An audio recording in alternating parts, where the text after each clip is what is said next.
Assalamualaikum warahmatullahi wabarakatuh. Salam Om Swastiastu, Namo Buddhaya, salam kebajikan. Pertama-tama terima kasih kepada Bapak Dr. Wilmi Eka Putra SEMSI dan Ibu Nimas Dian Maisara SEMSAK selaku dosen pengampu mata kuliah perpajakan yang telah memberikan kesempatan kepada saya untuk mempresentasikan hasil tugas yang telah dikerjakan. Sebelumnya, perkenalkan, saya Awiana Laksana Putri dengan NIM 1025201 dari ruang kelas. Baiklah, pada presentasi kali ini, saya akan membahas materi mengenai pajak penghasilan atau PPH, subjek pajak, dan objek pajak. Baik, di sini terdapat 3 rumusan masalah yang bakalan saya bahas. Yang pertama, tadi ada pajak penghasilan, lalu ada subjek pajak, dan terakhir ada objek pajak. Pajak dipahami sebagai suatu sarana bagi pihak pemerintah untuk diperolehnya suatu pendapatan sebagai upaya untuk dapat dibiayainya terkait pada kebutuhan pengeluaran secara langsung maupun sifatnya tidak langsung terhadap pembangunan secara sosial dan juga terkait pada perekonomian dari masyarakat. Salah satu penghasilan pajak ialah berasal dari pajak penghasilan atau PPH. Pajak penghasilan dihadirkan pada subjek pajak terhadap penghasilan yang telah diterima atau yang didapatkan dalam tahunan pajak. Pajak penghasilan sendiri berada pada golongan pajak yang bersifat subjektif, yakni pajak yang berupaya melakukan pertimbangan mengenai kondisi pribadi dari pihak wajib pajak sebagai suatu bagian faktor utama dalam pengenaan pajak. Berdasar pada Undang-Undang Nomor 7 Tahun 1984, terkait pada pajak penghasilan sendiri telah diatur di dalamnya, dengan telah diberlakunya sejak 1 Januari tepatnya di tahun 1984. Pajak penghasilan. Pajak penghasilan atau yang umum dikenal sebagai PPH adalah pungutan wajib yang dikenakan oleh pemerintah atas setiap tambahan kemampuan ekonomis yang diterima atau diperoleh oleh si wajib pajak, baik yang berasal dari Indonesia maupun dari luar negeri, yang dapat digunakan untuk konsumsi maupun untuk menambah kekayaan wajib pajak yang bersangkutan dalam 1 tahun pajak. PPH menjadi pilar utama dalam penerimaan negara, berperan vital dalam membiayai belanja publik, pembangunan infrastruktur, serta program-program kesejahteraan sosial yang bertujuan untuk mengurangi disparitas pendapatan di masyarakat. Tanpa adanya PPH yang efektif, negara akan kesulitan menjalankan fungsinya sebagai penyedia barang dan jasa publik, sehingga pemahaman yang benar mengenai definisi dan fungsinya sangat penting bagi setiap pelaku ekonomi. Subjek pajak.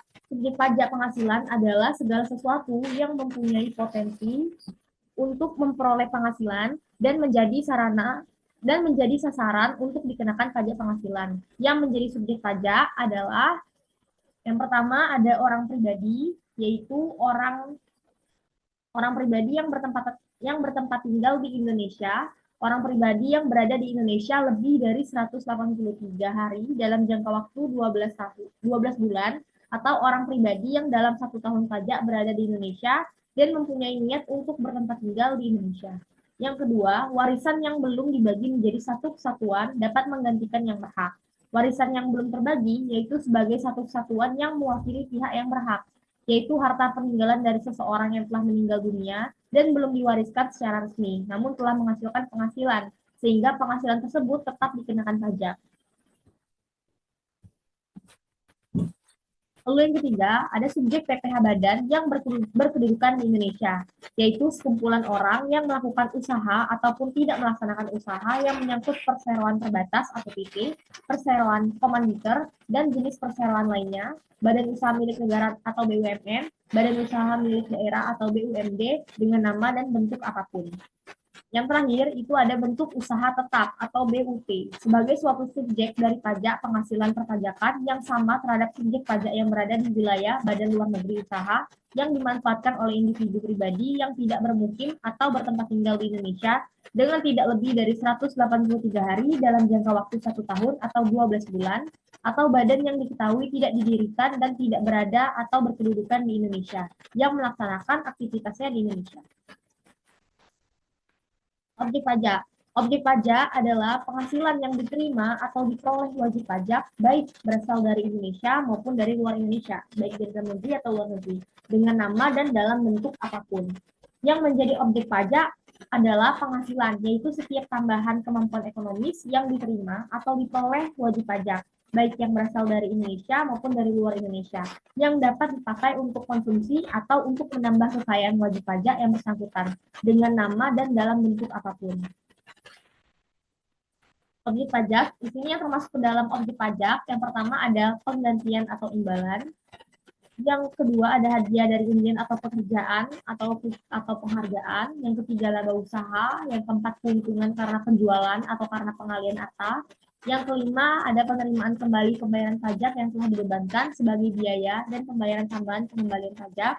Yang keenam ada bunga termasuk premium, diskonto, dan imbalan karena jaminan pengembalian utang. Yang ketujuh ada dividen dengan nama dan dalam bentuk apapun, termasuk dividen dari perusahaan asuransi kepada pemegang polis, dan pembagian sisa hasil usaha koperasi. Yang kedelapan, royalti atau imbalan atas penggunaan hak. Yang kesembilan, sewa dan penghasilan lain sehubungan dengan penggunaan harta.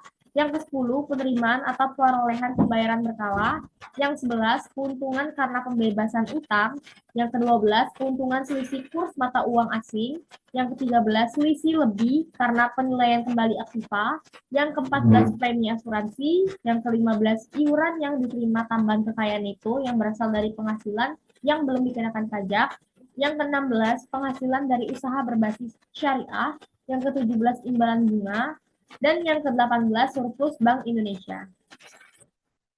Lalu di sini terdapat yang bukan termasuk objek pajak. Yang pertama ada bantuan atau sumbangan, yang kedua harta hibahan, yang ketiga warisan, yang keempat harta termasuk setoran tunai yang diterima oleh badan sebagai pengganti saham atau sebagai pengganti penyertaan modal, yang kelima penggantian atau imbalan sehubungan dengan pekerjaan, yang keenam pembayaran dari perusahaan asuransi kepada orang pribadi sehubungan dengan asuransi, yang ketujuh dividen atau bagian laba yang diterima, yang ke-8, iuran yang diterima atau diperoleh dana pensiun. Yang ke-9, penghasilan dari modal yang ditanamkan oleh dana pensiun. Yang ke-10, bagian laba yang diterima atau diperoleh anggota dari perseroan komanditer yang modalnya tidak terbagi. Yang ke-11, penghasilan yang diterima atau diperoleh perusahaan modal tempura. Yang ke-12, beasiswa. Dan yang terakhir, sisa lebih yang diterima atau diperoleh badan. Baik, dari semua materi yang telah saya jelaskan, kesimpulan yang dapat diambil adalah pajak adalah salah satu sumber pendapatan terbesar negara. Pajak sendiri memiliki peran yang sangat penting bagi suatu negara.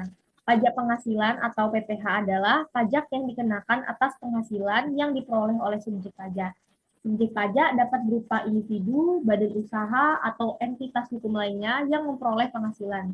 Subjek pajak penghasilan adalah segala sesuatu yang mempunyai potensi untuk memperoleh penghasilan dan menjadi sasaran untuk dikenakan pajak penghasilan. Sedangkan objek pajak itu didefinisikan sebagai penghasilan atau tambahan kemampuan ekonomis yang diterima si wajib pajak. Secara sederhana, objek pajak itu adalah segala sesuatu yang dikenakan pajak.